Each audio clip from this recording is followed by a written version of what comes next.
Il est 20h45 sur Europe 1 Soir Week-end, 19h, 21h, toujours avec Nathan Devers et Georges Fenech. À l'instant, je découvre l'interview d'Édouard Philippe, candidat à la présidentielle. Je vous le rappelle, Édouard Philippe, candidat à la présidentielle, dans les colonnes du Figaro.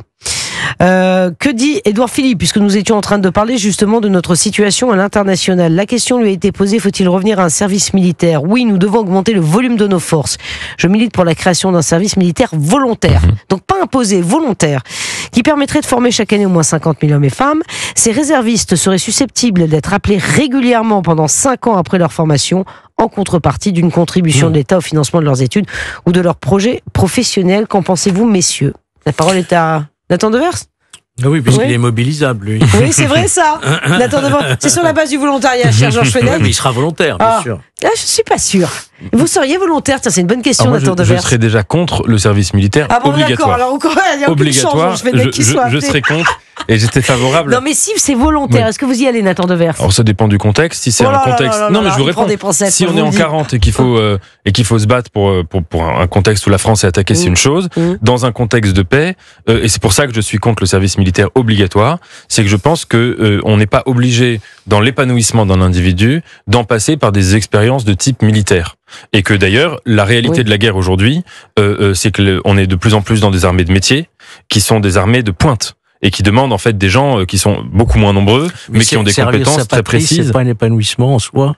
Je crois qu'on sert beaucoup, enfin, on sert pas forcément sa patrie en faisant des pompes dans une caserne dans les années 80, le service militaire. Mais il y a d'autres manières de le faire. Vous pourriez faire autre chose. Mais je crois qu'on sert sa patrie en faisant de la littérature, on sert sa patrie en faisant 1000 choses, pas forcément du militaire. En revanche, un service militaire volontaire me paraît être une bonne idée, et je donnerai un exemple, c'est qu'au moment des attentats de 2015, il y a eu les opérations, la mission Sentinelle, et il y a eu énormément de jeunes qui se sont investis volontairement pour la protection de la patrie, de la France, à ce moment-là. Et donc je pense que l'idée d'Édouard Philippe, c'est une idée qui est mesurée, si vous voulez. C'est pas le rétablissement qui n'aurait aucun sens, et c'est pas non plus le fait et c'est en même temps la conscience que l'armée doit se réinvestir pour les prochaines années. Moi, je crois qu'on a commis une erreur grave d'avoir supprimé le service militaire. Mais pourquoi on l'a supprimé ? Est-ce que vous pouvez nous rappeler, Georges Fenech ? On l'a supprimé à l'époque avec Jacques Chirac et Charles Millon, que je citais à l'instant, parce que l'évolution... D'abord, on ne pensait pas qu'il pourrait y avoir de nouvelles guerres conventionnelles. À quoi ça sert, toute cette armée de conscrits, etc., chaque année, alors qu'aujourd'hui, la dotation nucléaire nous permet d'être tranquille, et on n'a pas eu de guerre, d'ailleurs, depuis la Seconde Guerre mondiale, sur le territoire national. Et puis, c'est vrai que c'était l'époque là où on faisait des armées de métier très sophistiquées et tout. Mais, vous voyez, ne serait-ce que déjà pour recréer le creuset républicain dans ce pays.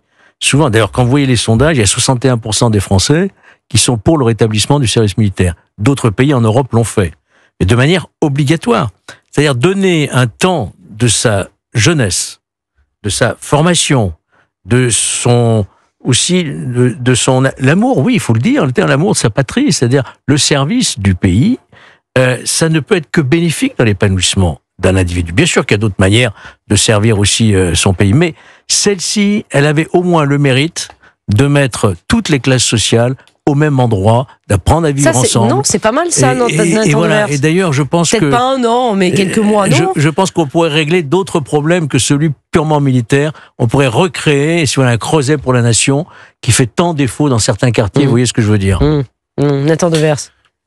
Moi, je suis assez réticent face à cette idée, parce que je crois que le service militaire, que j'ai évidemment pas fait, puisque je suis arrivé après, mais qu'il y a aussi cette idée de venir imposer à un individu l'esprit d'une seule institution. Alors quand c'est une partie de la société qui est militaire, c'est bien, mais quand toute la société est passée par l'esprit militaire, je pense que c'est une perte. Je pense que c'est un appauvrissement global. Je dis la même chose d'ailleurs, j'allais le dire, vous avez vu dans mes pensées, j'allais dire qu'en Israël, il y a tout un débat très profond dans la société israélienne. Non, c'est 5 ans. Les religieux pour les femmes. Ah oui, c'est 3 ans, ça dépend. Oui, c'est 3 ans. Mais les religieux ultra-orthodoxes, il y a une partie d'entre eux importante qui estiment qu'ils ne veulent pas faire l'armée.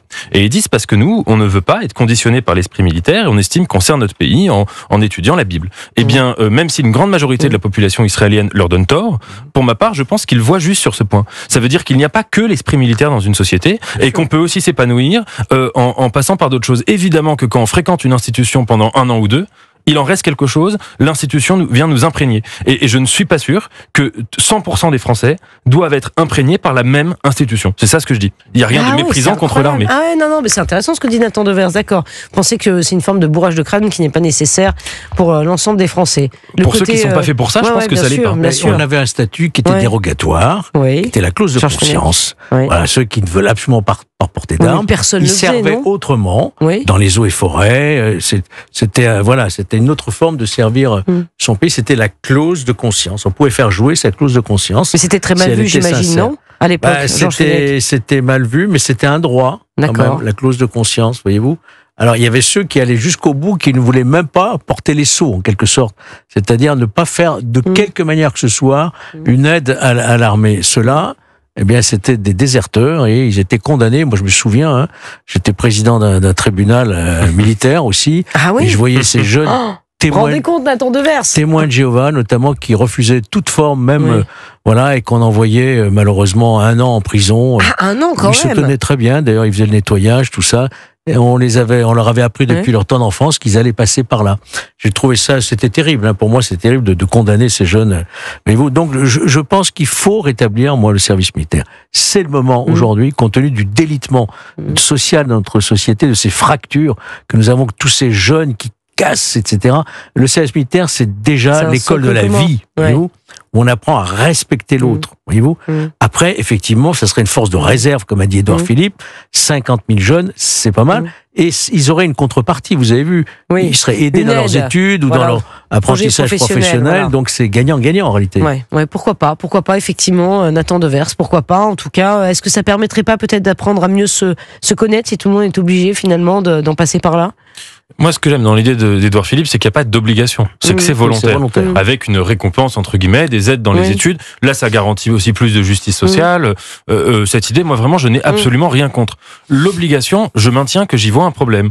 Je crois que l'armée est une institution centrale, qui participe de la grandeur de la France. Vous me méfiez de l'armée, Nathan Devers. Je me méfie, pas trop l'armée. Je me méfie des situations où le collectif vient s'imposer à un individu en supprimant en lui toute forme de singularité. Choisir l'armée de métier, comme disait le général de Gaulle, choisir une armée de métier, c'est différent parce qu'un individu décide de lui-même d'aller dans l'armée, il estime que c'est sa vocation, il estime qu'il y trouvera le sens de son existence. Donc ça, je ne remets absolument pas ça en cause. En revanche, quand on impose l'expérience militaire à quelqu'un, je pense qu'il y a un appauvrissement personnel, intellectuel, mais c'est spirituel. très intéressant ce que dit Nathan Devers. On est d'accord, on n'est pas d'accord, mais c'est très intéressant. C'est respectable. C'est respectable. Mais ce que vous dites aussi, ce que tout le monde dit. Je n'y avais pas pensé, pour être tout à fait honnête, Nathan Devers. J'avais pas pensé à ça. Moi, j'étais un peu sur la ligne de Georges en me disant, ça permettrait au contraire de recréer une cohésion et l'amour de la nation, un amour commun de la nation. Mais on entend très bien ce que vous dites. C'est très intéressant. Merci beaucoup, Georges Fenech, Nathan Devers. Ah oui, c'est fini ça passe tellement vite. Mais c'était un plaisir, comme d'habitude avec vous, Pascal. Mais bien sûr, mes plaisirs partagés, 19h, 21h tous les week-ends, ça passe à une allure, évidemment.